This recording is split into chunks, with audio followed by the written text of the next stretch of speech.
Nosotros estamos acá en esta clase, en este país, en esta manera de organizar la sociedad, no por casualidad, sino porque de alguna manera alguien en su momento intentó estudiar cuál era la razón, cuál era el porqué y básicamente cómo era el orden en que se sucedían las cosas.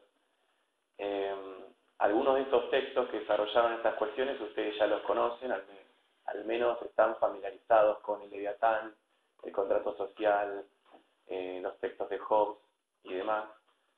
Básicamente lo que se proponen en estos documentos es que para vivir en sociedad nosotros de alguna manera, alguna porción mínima, mayor o menor, dependiendo de la sociedad en la que vivamos, de libertades concedemos de manera tal de poner todas esas sumas, sea que hoy le damos nombre de Estado, pele por el cumplimiento de los demás y nos preocupa conservar por encima de esta mínima y minúscula porción de libertad. De esta manera es que nos conformamos como sociedad, el tiempo fue dando lugar al surgimiento de otras instituciones, a una manera un poco, si la comparamos con la actual, más primitiva de resolución de conflictos.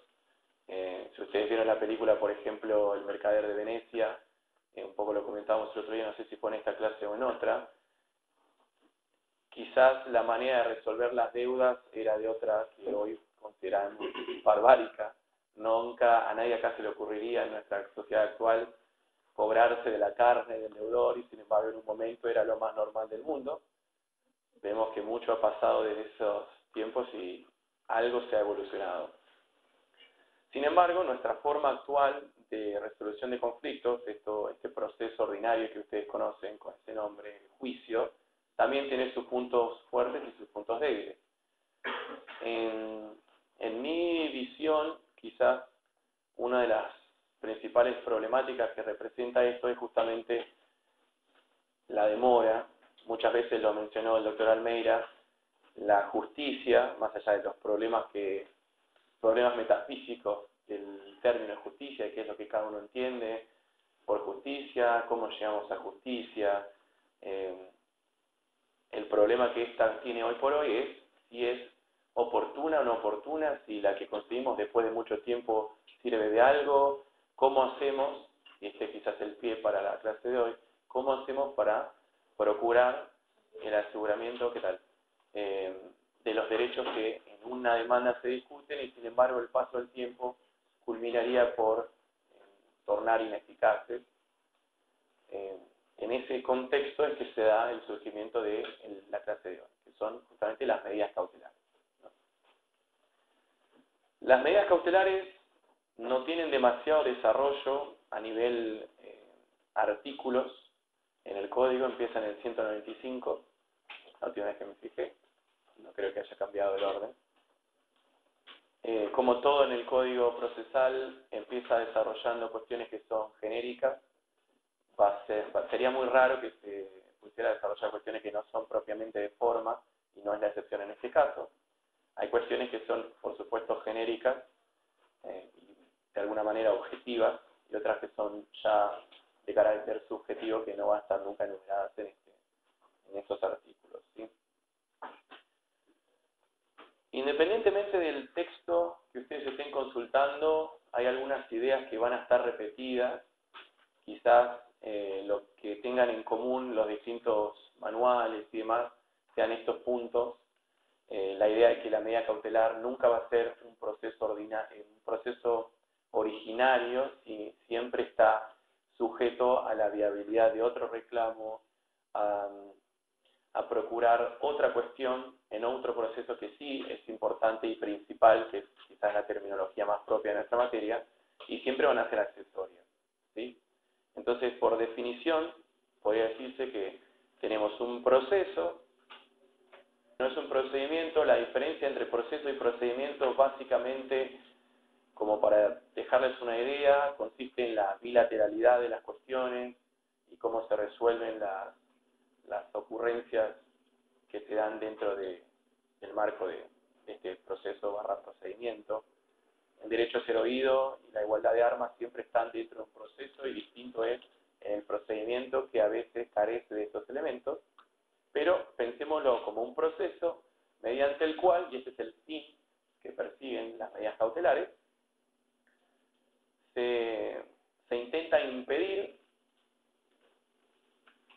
que el derecho reclamado en la otra demanda, en el proceso principal, por decirlo de alguna manera, pierda su virtualidad o su eficacia. Esto es en las líneas de lo que Palacio trae como definición, pero así como les digo, muchos de estos elementos que nosotros acabamos de mencionar van a estar repetidos en cualquiera de los textos que ustedes tengan la posibilidad de consultar, de manera tal que sería raro que ustedes encuentren una definición que se oponga al menos a esto, ¿sí?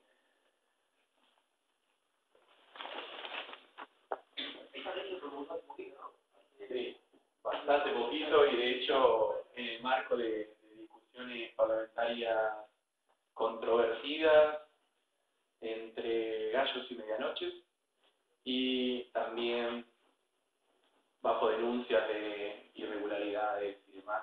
Esta creo que fue la ley que fue aprobada, y después pareció que había dos legisladores que habían expresado su voto y esto no se materializó en la pizarra, entonces algo así sucedió. Y alguien de acá tuvo la oportunidad, ¿no?, de ir a alguna visita guiada sobre eso. ¿Sí? ¿Vos te acordás cómo es? ¿No? Bueno, básicamente si quieren se puede perfectamente organizar. Esto no deja de ser una cuestión extracurricular, y el contenido casi histórico va a servir para que ustedes más o menos se entiendan más de lo que ya entienden en lo que hace al procedimiento, de cómo se maneja el Congreso y sus distintas cámaras, pero a título informativo simplemente les acerco que el quórum dentro de las distintas cámaras se da por las personas sentadas. Hay un sensor en el asiento que determina que si el asiento tiene determinado peso, es que la persona está ahí, y como solamente esa persona puede estar ahí, automáticamente esto se traduce en la cantidad de personas existentes en ese momento y las que existen potencialmente dentro de las distintas cámaras. Y respecto a la votación, hasta donde yo tengo entendido, y quizás me equivoque, pero según lo que recuerdo, el voto se expresa automáticamente oprimiendo un botón. Es básicamente por sí o por no. Entonces, vos apretando tu botón tenés una constancia lumínica de que ya expresaste tu voto dentro de lo que es tu espacio como legislador, y este voto también se traduce de manera inmediata en la pizarra. Entonces, yo tengo mis dudas respecto de lo que haya sucedido. Pero bueno, esto es una cuestión de debate y prueba, y no me corresponde a mí hacer ningún tipo de juicio y valor. Pero bueno, volvemos una vez más a esta línea que nosotros hacemos como para ubicarnos dentro de lo que es el proceso penal, digamos, demanda, el proceso penal, el proceso, ¿sí? La particularidad, y hoy vamos a olvidarnos de todo lo que sucede por dentro, simplemente vamos a quedarnos con los puntos extremos, el comienzo, la demanda y la sentencia firme, si quieren, como para hacer algún grado de especificidad un poco más. Originalmente uno pensaría, y no estaría mal que así lo haga, que el universo de las medidas cautelares cumple su propósito cuando se proponen dentro de esta etapa, porque bueno, en realidad tenemos que saber algo previamente. Una de las características específicas de las medidas cautelares es que por naturaleza, siendo algo que requiere una especial atención, una velocidad, casi una reacción respecto de algo que ya está ocurriendo, requiere que sean dictadas sin ninguna dilación. Pero además de que esto sea así, requiere que sean dictadas, según en palabras del código, inaudita parte. Inaudita parte es una de las pequeñas excepciones que existen al principio dispositivo, igualdad de partes, derecho de defensa y demás, porque lo que proponen es una de las partes supuestamente afectada por algo, invoca sus razones, demuestra, que vamos a ver cuáles son los presupuestos que tiene que cumplir, y solamente con esto el juez tiene que dictar su resolución. Si nosotros tuviésemos una incidencia dentro del proceso, una parte estaría proponiendo su versión manera de ver lo que está sucediendo, y la otra parte haría lo propio, con sus propios argumentos, pueden ser iguales y contestar, o pueden ser otros argumentos, o puede ser otra prueba, puede ser lo que sea, pero acá tendríamos una relación de reciprocidad respecto de lo que son los argumentos, y todo tendría que ser tenido en cuenta, tanto este como este. No es el caso de las medidas cautelares en general, y digo esto porque vamos a ver que esta nueva ley, si bien pondera cuestiones que no están del todo dentro de lo que es el Código Procesal Civil y Comercial, digamos que no sigue el mismo orden de prioridades, por decirlo de alguna manera. Hecha esta salvedad, vamos a recorrer los presupuestos objetivos, que de esto estoy seguro que en algún momento escucharon, y si no van a empezar a escucharlo ahora hasta que decidan culminar su profesión como abogados. Básicamente, bueno, para cerrar el tema de la inaudita parte, es eso. Simplemente se tiene en cuenta quizás dos cuestiones, en ausencia de una tercera, que sería claramente la contestación a esto, la contestación de vista o la expresión de agravios o lo que sea de la parte contraria, pero la resolución judicial se toma simplemente teniendo en cuenta la versión de quien propone y peticiona la medida, y si se quiere, esto yo no lo he visto en los manuales, quizás porque es una redundancia, pero el orden jurídico, el orden público siempre está detrás de estas cuestiones, detrás de toda decisión judicial, inclusive aquella que se propone como resultado de un acuerdo entre partes. Si hay algo de orden público que impide que eso sea, o que hace que no se ajuste a las normativas que son aplicables al caso, más allá de que las dos partes estén de acuerdo, si hay 3 o 4, todas las partes estén de acuerdo, si no se cumplen estos estándares mínimos de legalidad, este pretendido acuerdo nunca se podría llevar a la práctica, ¿sí? Entonces, eso como cuestiones de materialidad de esto que hablamos de inaudita parte.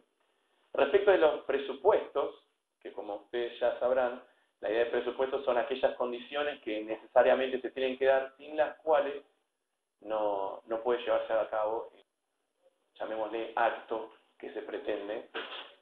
En penal hay una expresión que es sine qua non, aplicable en realidad a otras cuestiones, no es propia del derecho penal, sino es más del latín, pero es más o menos la idea. Presupuesto igual condiciones sin las cuales no se pueden dar las medidas. El primero de estos objetivos es algo que también del latín, a lo mejor ustedes escucharon hablar en algún momento, fumus boni iuris, es básicamente la verosimilitud del derecho como primer presupuesto. Alguna salvedad que nosotros podemos hacer y que es necesaria hacer en este momento. Muchas de las medidas que se tomen bajo el rótulo de medidas cautelares versan sobre el mismo objeto del que después se va a tratar la demanda. Entonces, si yo en mi demanda, quizás en este momento de sentencia firme, espero conseguir determinada cuestión, no sería casualidad que esta misma cuestión esté siendo peticionada como medida cautelar. O sea que vamos a tener una identidad de medida en ambos lados. Ahora, ¿qué pasa? ¿Es lo mismo? Les pregunto. ¿Es lo mismo conseguir esto después de todo un proceso, después del procedimiento de prueba, traba de litis, contestación de demanda, planteo de incidencias, resolución definitiva más recursos, a solamente tenerlo con la versión nuestra de los hechos? Parece que ya de la manera propia de la pregunta hace como inevitable una sola respuesta.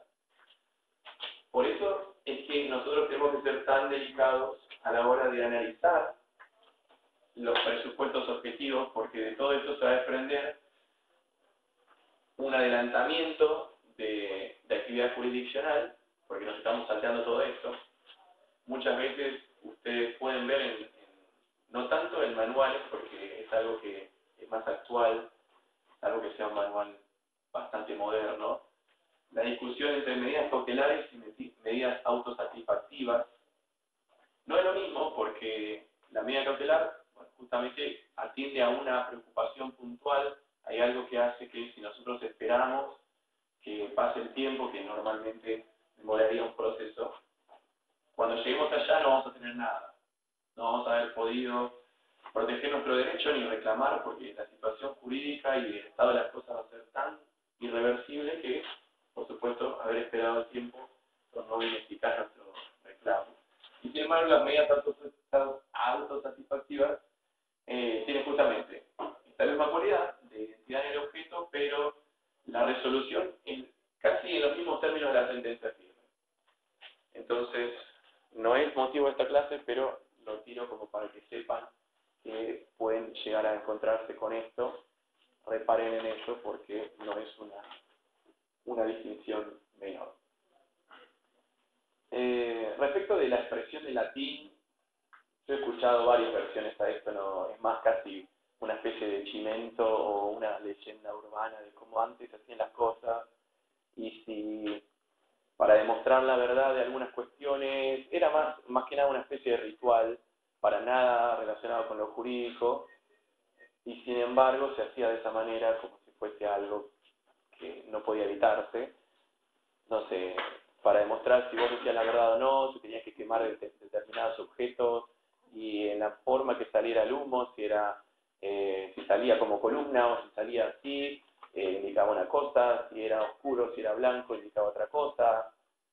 Estas salvedades en realidad no hacen a nada, pero alguien puede llegar a encontrarse de nuevo con esto. Es un dato de color. Respecto del segundo de los requisitos o de los presupuestos, estas condiciones sin las cuales no se puede dar, hay quizás dos maneras de verlo. Habitualmente ustedes se encuentran en los manuales como peligro en la demora o temor fundado. Es básicamente lo mismo. Y la expresión en latín va a ser periculum in mora, allociciscelum. Una cuestión que sí me interesa remarcar en este momento, así luego no me olvido. Como vamos a ver, hay tres requisitos o tres presupuestos. Sin embargo, la doctrina y más que nada la jurisprudencia ha desarrollado esta idea de que el último a veces se puede evitar. Los que sí tienen que estar presentes necesariamente son los dos primeros, pero hay una relación inversamente proporcional. ¿Qué quiere decir esto? Ahora lo vamos a ver. Quédense con esta idea que ya enseguida volvemos. Temor fundado y peligro en la demora son dos ideas que obedecen a la realidad del paso del tiempo que acabamos de mencionar. ¿Sí? Si yo espero, más allá de que tenga todo el derecho del mundo, que no haya ninguna excepción previa susceptible de ser interpuesta en el proceso, que tenga en mi poder todas las pruebas y conozca dónde están las pruebas documentales que me hacen falta, que tenga, digamos, en criollo todas las de ganar, más allá de eso, superadas todas las instancias, llegado el momento de la sentencia, nos quedamos sin nada. ¿Qué hacemos con eso? De ahí el peligro en la demora. ¿Sí? Si este paso del tiempo lo único que va a hacer es aniquilar nuestro derecho, el fundamento de nuestra medida siempre va a pasar por esto. ¿Sí?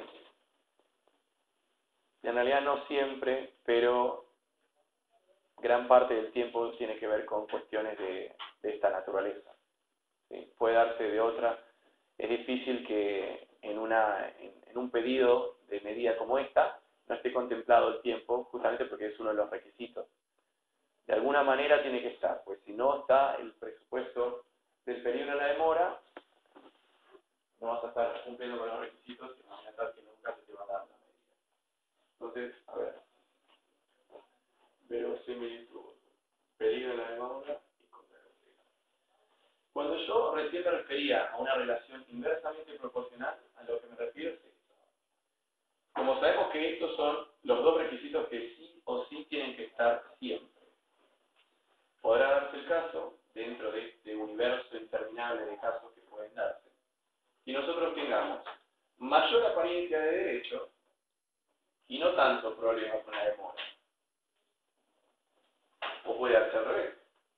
No sé no está demasiado claro, puede ser que tengas derecho al respecto, es una cuestión que hay que analizar, hay que estudiar el tema, hay que superar una instancia de pruebas, aunque sea mínima, pero algo necesito como para darme cuenta si vos tenés o no el derecho.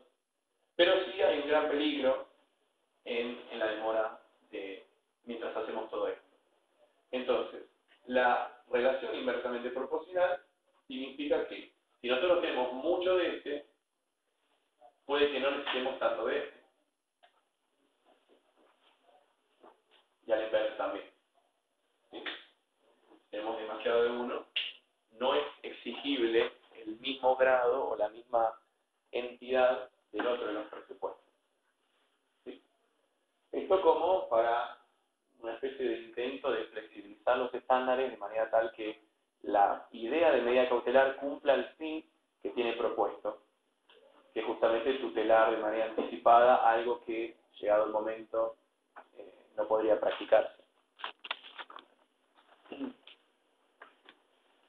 El tercero de los presupuestos, ¿quedó alguna duda de esto? Vamos, en realidad es bastante puntual. Yo les transmito las ideas quizás de la manera más estética. Ustedes, por supuesto, son siempre bienvenidos a agregarle a esto que yo les digo lo que quieran. ¿Pero vamos bien? Sí. El tercero de los requisitos es la contracautela o caución. Básicamente es lo mismo. Hay una salvedad, en realidad. El proceso ordinario, si bien es cierto que la mayor parte de los casos que llegan a la justicia son de índole patrimonial, en algún aspecto, no todos son de esta naturaleza. Entonces, la caución es solamente susceptible en casos que estamos hablando de bienes o suma líquida de dinero, cuestiones que tengan una entidad patrimonial. Principalmente porque la caución, ¿alguien escuchó hablar de caución, contracautela? ¿Tienen alguna idea? ¿Qué se te ocurre, José? La contracautela es, yo tengo que poner algo como que voy a dar en caso de que la medida cautelar que estoy poniendo sea falsa. ¿La caución no la vimos cuando vimos la función de arraigo? Sí. Sí. En realidad son las dos cosas. Lo de falso yo lo cambiaría a si genera un prejuicio con la medida. Que puede ser, si yo invoco un derecho que no tengo, es una cuestión falsa, no sé cómo voy a superar el control de los presupuestos objetivos si no lo tengo y ni siquiera puedo demostrarlo, ¿sí? Porque en realidad acá es no una certeza, nunca va a haber certeza porque estamos haciendo algo en un momento oportuno o en un momento procesal que no es el propio, entonces todo se hace mucho más rápido, sin el debido recaudo y sin tomar las necesidades del caso. Entonces, nosotros lo que necesitamos hacer es demostrar que hay una posibilidad de simular, no, disimular tampoco, pero si hay algo aparente, entonces a lo mejor por ahí puede entrar. Para completar un poco lo que ustedes dijeron, es cierto, nosotros estamos hablando de que si en un momento previo al dictado de la sentencia, siempre volvemos a esto, siempre es un ida y vuelta, ¿no? Si en un momento anterior, mucho anterior, inclusive hasta a veces antes de la proposición de la demanda, ya le estamos generando un perjuicio a la contraparte, ya vamos a ver cuáles son los tipos de medidas. Actualmente ustedes escucharon de embargo, secuestro, inhibición general de bienes, prohibición de contratar, prohibición de innovar y qué sé yo. Siempre hay algo que, y todas estas se definen casi por la negativa. No hacer tal cosa, no disponer tal bien, no trasladar tal bien, siempre es algo que no hago. ¿Y qué pasa? Que es el fundamento de la caución. ¿Qué pasa si yo al inmovilizar un bien, por ejemplo, en el secuestro, o en el embargo, si en el embargo, ya lo vamos a ver, pero ¿qué pasa si con la medida propuesta le estamos generando un perjuicio a la otra persona, a la otra parte? Bueno, atento a esta posibilidad que siempre es real, es que la normativa quizás de manera sabia supo traer esta preocupación, incorporarla dentro de los presupuestos objetivos, como para decir, ok, vos tenés un derecho aparente, no sabemos si lo tenés. Tenés un peligro en la demora porque sí, puede ser que llegado el caso no tengas nada. Pero como puede ser de un lado, puede ser del otro. ¿Sí? ¿Vamos a tomar un recaudo? Ok. ¿Cuál es la medida que vos me estás pidiendo? ¿Es patrimonial? Sí. Bueno, yo necesito que vos me ofrezcas algo acá. Generalmente es una caución juratoria. ¿Qué quiere decir? Bueno, yo en este momento no tengo la posibilidad de darte un bien, o no quiero hacerlo, ¿sí? Pero en este momento no hay entrega ni puesta a disposición de ningún objeto material susceptible de apreciación pecuniaria, nada. Pero está la promesa cierta de que en algún momento, llegado el caso, si esta medida me genera un perjuicio, superado toda la instancia de discusión, yo me hago cargo de los daños y perjuicios. Es difícil porque la determinación de la caución queda casi a criterio del juez.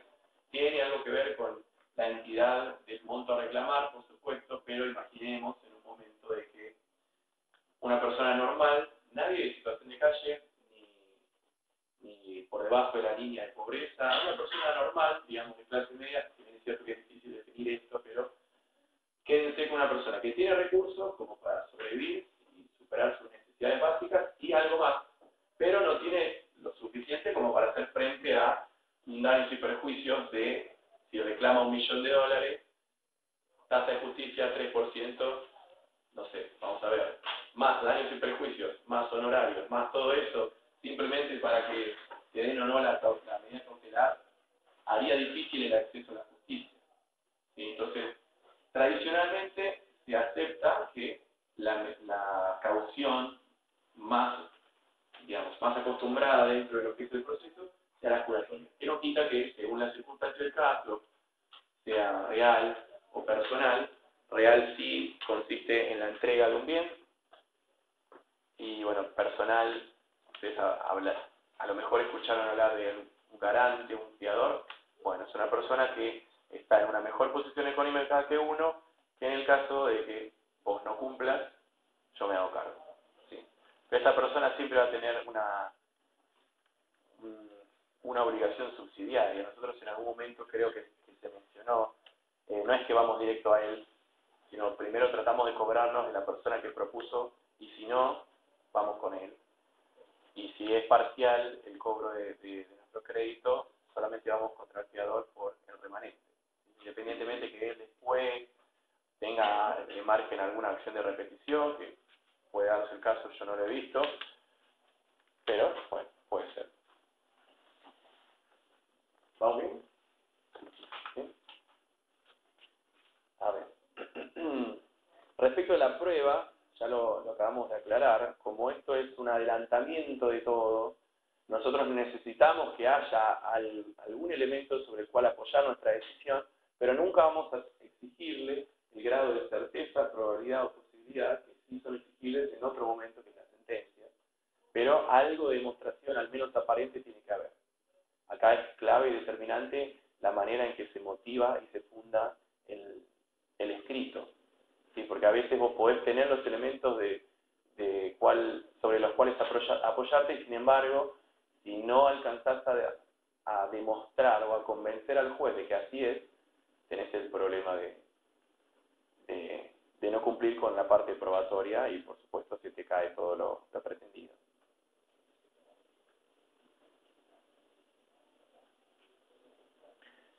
Y para finalizar el tema de la contracautela, esto es básicamente un complemento a la igualdad de partes que sí habíamos dicho en otro momento. Acá tenemos una conjunción de principios procesales impresionante. Justamente atento a que acá no hay, en este momento al menos, igualdad entre las dos partes, independientemente de que una sea el Estado y otra sea el particular, o sea el particular con otro particular, o sea el particular contra una sociedad. La casuística no tiene ninguna relevancia, básicamente porque la decisión es tomada inaudita parte. ¿Sí? Eso como cuestión preliminar que a mí me preocupa que ustedes sí se lleven de acá. Hay dos cualidades o características por fuera de los presupuestos que no tienen que ver con si están o no, y si están se los concede, y si no están no se los concede, sino son más características de la naturaleza propia de las medidas cautelares, justamente atendiendo a que hoy pude haber pedido esto, y sin embargo a lo mejor en el transcurso de la demanda se fueron dando distintas situaciones que hacen que la medida que yo originalmente propuse y obtuve no cumpla los fines de custodia de lo que yo propongo defender en la demanda. Entonces puedo modificarlas. Este es el primero de las características, la modificabilidad, si se quiere, que son modificables. ¿Sí? Esto tanto para quien lo propone como para quien decide respecto de la procedencia. Hay una otra idea que sí es necesaria identificar y asociar a las medidas cautelares, que es la cuestión de la idoneidad, porque básicamente lo que uno intenta trasladar o transmitir con esto es que el único medio para asegurar el derecho que yo peticiono en la demanda es esta medida. ¿Sí? No va a ser idónea aquella que no tutele de manera efectiva lo que yo propongo discutir en la demanda. Yo puedo pedir, no sé, un embargo de un bien que nada tiene que ver, o puedo pedir una inhibición general de bienes que nada tiene que ver con el aseguramiento de determinada cuestión. Pero bueno, la casuística puede ir dándose. ¿Sí? Puede ser modificable, puede ser ampliable, se puede reducir, se puede dar de baja. Esto según la necesidad del caso. Y había dicho en su momento que son modificables no solo por la persona que la propone, sino también por la persona que sobre quien decide, quien decide, básicamente. ¿Sí? A mi criterio, para tutelar el derecho que vos estás invocando vulnerado, conviene hacerlo de esta manera y no de la que vos proponés. Te lo fundamento de esta manera y dispongo esa medida. Si vos no estás de acuerdo, siempre vas a poder apelarla, pero ya vamos a tener otra cuestión. Vamos a estar en otra instancia de discusión y a lo mejor mientras discutimos corremos el riesgo de aumentar el peligro en la demora y todas estas cuestiones que estamos intentando traer a colación de alguna manera. Otra de las características muy interesantes de estas medidas es la provisionalidad. ¿Sí? Una vez más, nos remitimos a esto. Peligro en la demora, la posibilidad cierta o muy próxima de que se genere un perjuicio, de consecuencias irreparables, de efectos irreversibles. Estas son todas fórmulas que ustedes pueden llegar a advertir en las distintas normativas. ¿Sí? Entonces, mientras dure ese peligro, son viables las medidas. Mientras dure la razón que dio su origen, son viables las medidas. En el momento que ese peligro o esa razón ya no existe más, o se modificó, o se aminoró, entonces vamos a tener que tener un correlato casi inmediato respecto de la medida tomada. Si nosotros tenemos una medida que es demasiado gravosa para el demandado, y sin embargo el peligro se disminuyó. Ahí está, ¿no? Sí. No modificar la medida está generando un perjuicio. Y si nosotros en algún momento pudimos evitar la cuestión de la caución y lo pudimos conseguir y no modificamos esta actitud respecto de la modificación sustancial del peligro, ahí sí vamos a tener un problema de daños y perjuicios casi irremediable.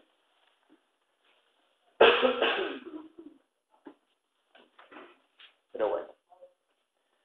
Hay una especie de clasificación, lo hacemos brevemente, pues si no, no sé si nos va a dar el tiempo para hacer todo lo que queremos hacer.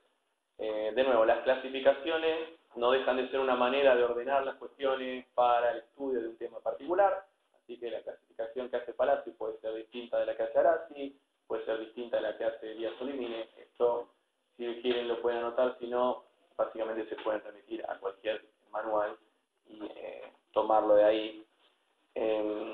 A grandes rasgos, se pueden dividir las medidas respecto de aquellas que versan sobre cuestiones de bienes y respecto de aquellas que versan sobre cuestiones de personas. Y respecto de la primera, es decir, de aquella que tiene por preocupación los bienes, puede subdividirse a su vez respecto a aquellas que pretenden asegurar una ejecución forzada en algún momento. Eso en algún momento, si quieren ponerlo entre paréntesis, como para que ustedes les quede la idea. O mantener el status quo de las cosas. ¿Sí? Mantener el estado actual, mantener todo como está, sin modificar la realidad, por decirlo de alguna manera. Y bueno, respecto a las personas, lo que se intenta tutelar es básicamente la satisfacción de las necesidades urgentes. De estas, creo que solamente hay una tipificada, porque acá hay otra cuestión. Si bien es cierto que las medidas cautelares están enunciadas a partir del 195, no solamente las que están ahí son las que se pueden proponer, siempre está la posibilidad de hacer un planteo respecto de una cuestión genérica, que es específica para nuestro problema, que no está desarrollado, pero el código da un margen de libertades como para proponer al juez una medida que tutele de la mejor manera nuestro derecho reclamado, pero que no está en algún artículo y tampoco en algún inciso específico.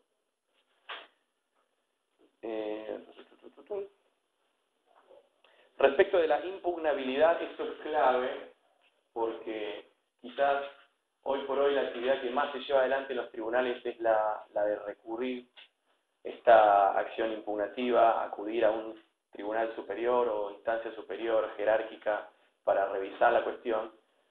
Esto fue el motivo del examen de carrera docente, fue el tema que yo elegí, así que da como mucho para hablar, pero voy a intentar bajarlo a lo más simple posible como para superar esto y que ustedes se queden con algo que les sirva para entender el instituto.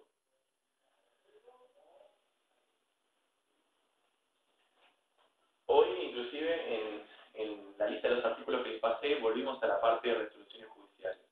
¿Sí? Las resoluciones judiciales, si ustedes se acuerdan, dependiendo de qué es lo que se esté discutiendo, si es una cuestión de trámite o es una cuestión de fondo, y si hay bilateralidad y contradicción o no, podrá clasificarse entre providencias simples o sentencias interlocutorias. ¿Sí? A grandes rasgos. Una providencia simple es aquella que no hace al fondo de la cuestión, sino hace a la cuestión de forma, una cuestión de procedimiento, es decir, a veces ni siquiera se escucha a una parte porque es algo que yo como director del proceso necesito hacer, y a veces también se da que solamente se escucha una. Y tenemos, bueno, por otro lado la cuestión de la sustanciación que viene siempre de la mano de la sentencia interlocutoria. ¿Sí? Hay una parte que también es oída y en función de estos dos argumentos vertidos a la cuestión se resuelve. Si hay sustanciación, vamos a estar en presencia de una interlocutoria y las resoluciones interlocutorias son susceptibles de recurso de apelación. Si estamos en presencia de una resolución o una providencia simple, como no hay sustanciación, solamente corresponde la reposición, que es otro recurso.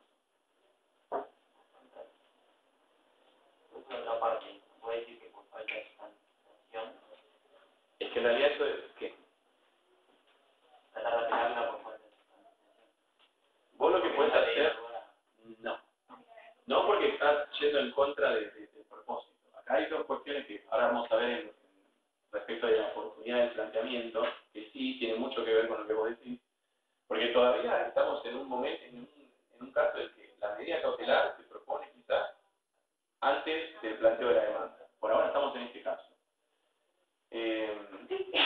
No sería raro que también puede darse en el mismo momento. O en un tercer caso, quizás acá está la demanda y acá está la cautelar.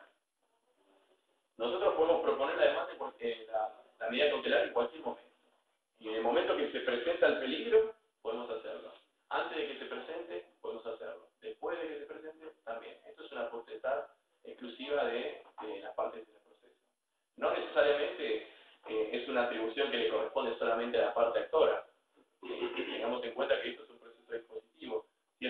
Si el demandado se siente agraviado por algo o hay algo que el actor va a hacer en algún momento como parte o no de lo que se está discutiendo y le va a generar un perjuicio, puede proponer una medida cautelar perfectamente.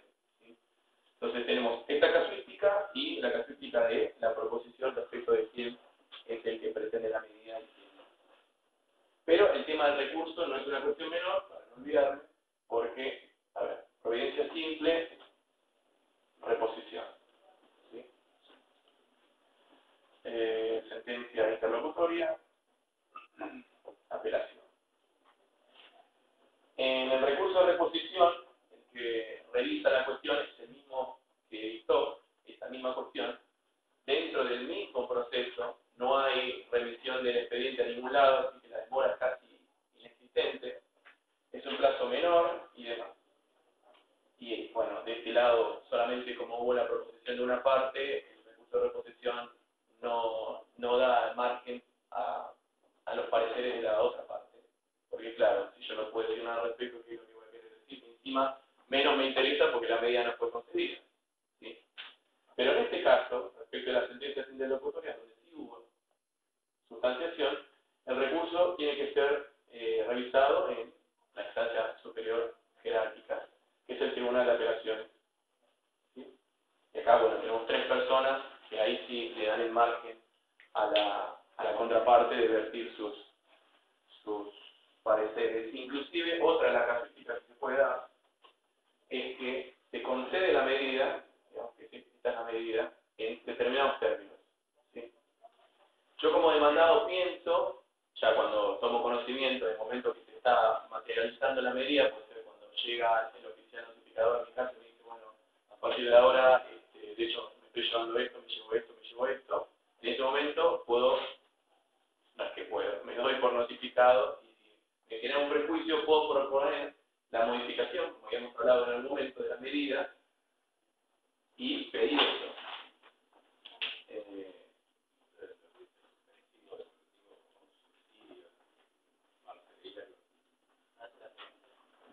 Claro, esos son los efectos de los recursos en realidad.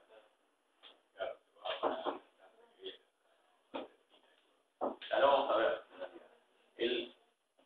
Sí, pero va a ser motivo de otras clases, no quiero entrar porque no es fácil de entender. De hecho, tampoco lo va a hacer en el momento que lo vean, pero básicamente lo que yo intento hacer con este último ejemplo es que el tipo, una vez concedida la medida, va a ser raro que pueda evitar o darla, digamos, que caiga, o hacer que caiga. Lo que sí puede proponer en todo caso sería esto, ojo, tómelo con pinzas, porque si yo tengo algo que efectivamente hace que esa medida no tenga ninguna verosimilitud, no haya ningún peligro y lo demuestro, puedo pretender que sea removida. ¿Sí? Entonces, la estrategia en todo caso sería sacar esto primero y si no puedo, intentar la modificación por algo que sea quizás menos grave respecto a mi posición. ¿Sí? ¿Vamos bien? ¿De recursos?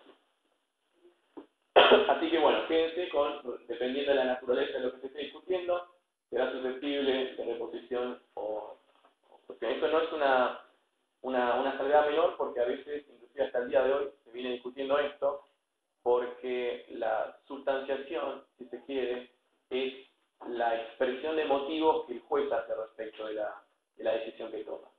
No solamente tiene en consideración, o mejor dicho, de alguna manera un poco más clara, la sustanciación no requiere necesariamente que haya una segunda versión de algo, pero sí requiere que el juez exprese por qué toma la decisión que toma. ¿Sí? Habitualmente en las medidas cautelares uno ve que hay una demostración, una motivación y esta expresión de motivos respecto de la medida, entonces hace que sea siempre susceptible de apelación porque hubo sustanciación independientemente de que no haya habido en su momento la expresión de la otra parte. Esto es algo que se modificó y de hecho no lo iba a decir, pero ya que estamos en el código, antes de una modificación respecto de estos artículos, justamente se proponía esto. Si esto es una resolución sin sustanciación, solamente vas a poder reponer. Si se discutió, qué sé yo, bueno, entonces en ese caso recién ahí puedes apelar. Ahora la técnica legislativa supo salvar este obstáculo y básicamente contempla los mismos en la misma línea. Será susceptible de reposición y de apelación. Tampoco lo dice en apelación de subsidio ni nada. Los plazos son más largos cuando estamos hablando de apelación y no tanto de reposición. Si vos querés interponer los dos, tenés que hacerlo de manera simultánea porque hasta que te respondan el primero se te venció el plazo para interponer el segundo. Pero bueno, ya lo vamos a ver en recursos. Caducidad de la medida cautelar es muy interesante. Vamos a tener que meterle eso en medio. Sí. Creo que hasta a esta altura del curso ya alguna idea tenemos de caducidad, así que para no repetir lo mismo todo el tiempo, vamos a hacer básicamente una salvedad. Todos los actos procesales tienen un momento oportuno para materializarse en el proceso. ¿Sí? Superado este, a lo mejor puede no darse por el principio preclusivo, pero propuesto el acto, superado determinadas condiciones, si no se perfeccionó con otras cuestiones, a lo mejor se puede pedir la caducidad, que es el caso nuestro. La caducidad que se propone en el tema que nos convoca en el día de la fecha se da en este contexto. Medida cautelar propuesto con anterioridad a la demanda. ¿Sí? Porque independientemente de que nosotros estemos intentando demostrar que hay algo que nos está perjudicando, si nosotros trabamos la medida, cualquiera que sea, y luego no hacemos nada, eso de por sí ya le genera un perjuicio a la contraparte. Entonces nosotros tenemos un plazo de 10 días entre la proposición de la medida, entre que se perfecciona la medida, y el día límite de planteo de la demanda, que ese es nuestro plazo de 10 días de caducidad. A partir de qué momento se empiezan a contar los plazos, esto depende básicamente de la medida que se trata. Si yo voy y secuestro un bien, a partir del momento en que se inscribe el secuestro en el registro pertinente, si yo voy y anoto litis en el registro, a partir del día siguiente empiezan a correr los plazos. Si yo te embargo algo, en el momento que sos notificado, entonces como verán, esto puede variar según el tema que se esté discutiendo.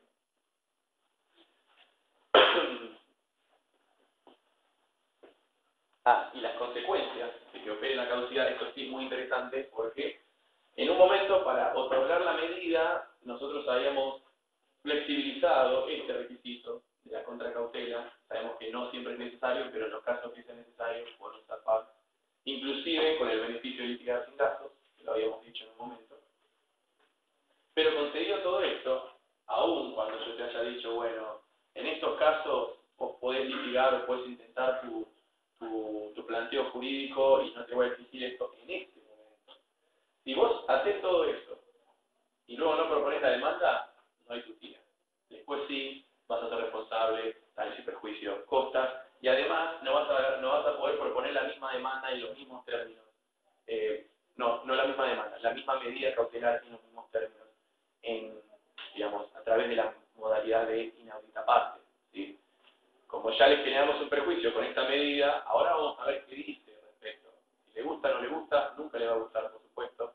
Entonces vas a tener que encontrar la forma, en caso de que se pueda dar, que a veces si ya se cometió la equivocación, va a ser difícil sortear este problema. Hay una máxima que yo intento compartir con todos los clientes que vienen a consultarme después de haber consultado a otros, inclusive peor aún, después de haber hecho algo con otras personas, es que es más fácil hacerla que arreglarla, justamente atento a estas consecuencias. Es algo que les va a servir a lo largo de toda la carrera. Pero bueno, respecto de las cuestiones de las medidas específicas, yo sí, atento a la hora y todo lo que tengo ganas de hacer, voy a tirarles algunas ideas que son muy específicas y puntuales, que son la base de las medidas que sí se proponen a continuación, como para que tengan en cuenta a la hora de tomar sus apuntes si así lo quieren. Básicamente, hasta este momento cubrimos todas las particularidades que son genéricas a las medidas. Lo que les queda en todo caso sería revisar las medidas puntuales. Se van a dar cuenta que ustedes no van a tener ningún problema respecto de esta actividad, porque son lecturas que no tienen ningún tipo de trampa ni nada. Sin embargo, sepan que tenemos tipificadas el embargo preventivo a partir del 209. Que esto tiene que ver con la, podría decirse, inmovilización de un bien, pero como no lo estamos secuestrando, ¿sí? El titular de este bien todavía puede utilizarlo, puede gozar. Uso y gozo. Entonces, como es un bien, puede recaer sobre cualquiera de estos bienes que integren el patrimonio de la persona determinada.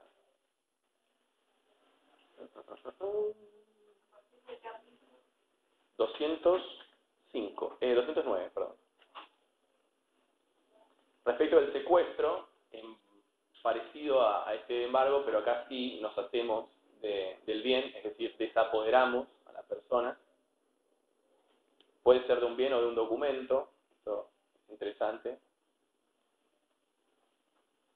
Y bueno, el fundamento es básicamente evitar la pérdida de eso, ¿sí? O el deterioro, si es una cosa, si es un cuadro, o si es un documento, si es una escritura, un testamento, puede ser una obra de arte, puede ser cualquier cosa, básicamente. Una muy interesante que se da bastante en lo que es el universo más que nada comercial, que es la intervención judicial, tiene 3 modalidades, pero básicamente se quedan con la idea de que hay una persona que es un funcionario del juzgado, ¿sí? Es alguien del Poder Judicial, que viene en autoridad del juez, ¿sí? No es una casualidad, pero básicamente en calidad de auxiliar a supervisar el funcionamiento de determinada actividad. Digo supervisar, y a veces no siempre es supervisar, a veces es dirigir, a veces es controlar, dependiendo de la imperiosa necesidad que se pueda llegar a dar.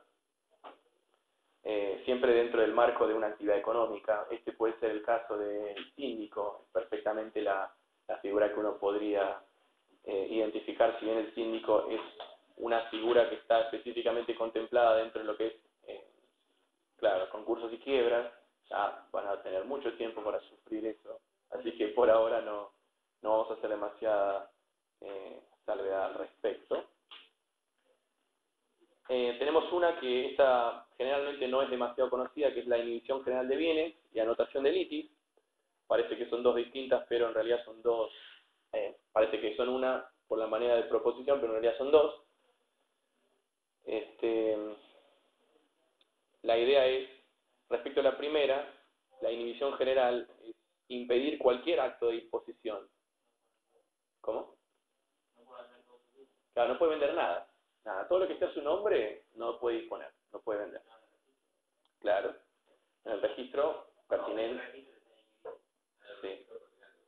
En realidad no, te va a salir de...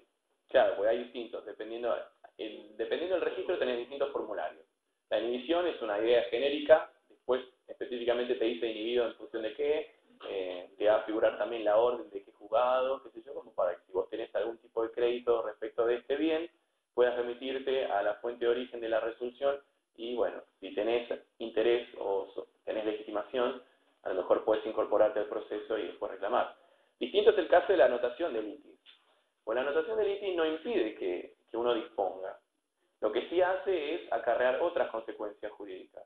Porque supongamos que en el registro de la propiedad inmueble está anotada la litis, es decir, que este inmueble es objeto de litigio en algún lado.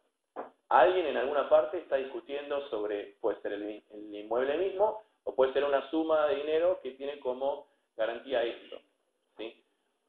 Lo que te va a hacer, si vos llevas adelante el acto de disposición, es que luego el comprador no puede invocar buena fe. Vos tenés la obligación de tomar estos recaudos.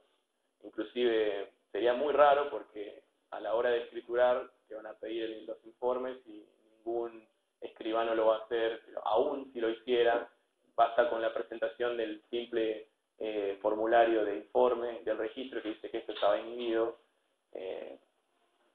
claro, anotado, no vas a poder invocar la buena fe. Y el que paga mal, paga 2 veces, ahí tenés un montón de acciones reales que se van a desencadenar a lo largo de eso, que son consecuencia de un obrar incorrecto mío, a lo mejor, como particular o como abogado o como escribano. Entonces hay una serie de consecuencias que son irremediables. Prohibición de innovar y prohibición de contratar son simplemente eso. Acá quizás 2 cuestiones que yo prefiero hacer de comentario, independientemente de que después sigamos con con lo que sí quiero ver de la ley. Hay cuestiones que la jurisprudencia muy interesantemente desarrolló respecto de cuáles son los objetos que no son susceptibles de determinadas medidas, ¿sí? Todo esto volviendo a la realidad de que tenemos todos necesidades básicas. Pero ¿cuáles son estas necesidades básicas? ¿Son las mismas que en 1950? No. ¿Son las mismas que en 1900? Tampoco. Entonces, por ejemplo, hoy por hoy el televisor es considerado un bien de primera necesidad. Entonces, si hay solamente uno en la casa, no lo puedo embargar, no lo puedo secuestrar. A lo mejor podría embargarlo porque yo todavía lo tengo en mi casa.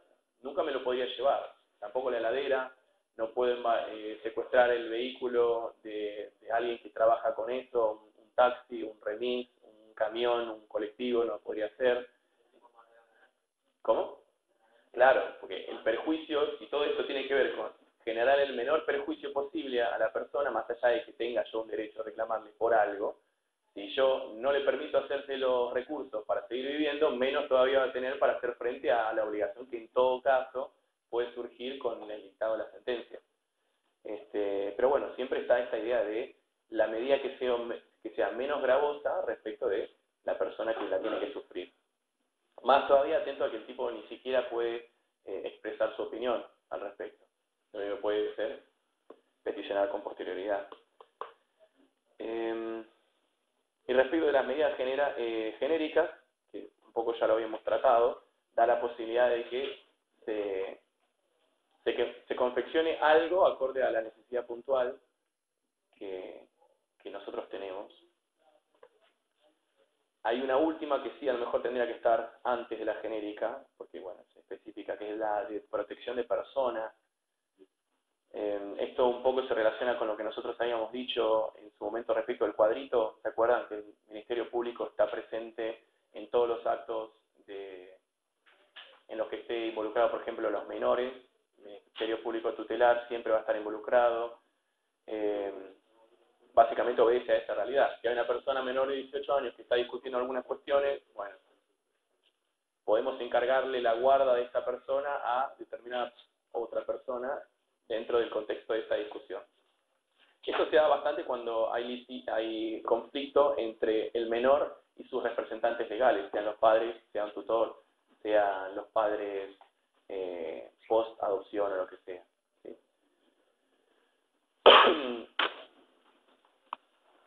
Finalmente nos quedan 20 minutos. ¿Cómo vamos con esto? ¿Alguna cuestión? ¿Algo que haya quedado medio turbio por el ritmo que le damos a todo esto?